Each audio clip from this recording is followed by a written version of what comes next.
Very windy today at Megali Beach. Most of the water sports have stopped now.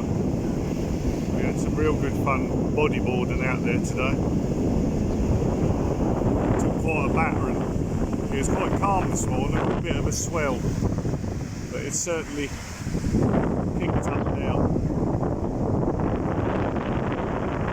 Had some real good fun out there for well over an hour, but took quite a beating, so had to retreat back to the sundowners and reached our hotel.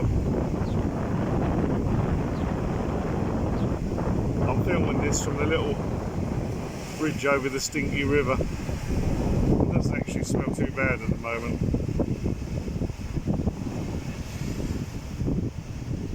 Wonderful place, Megali Beach. Not many people. Nice clean water.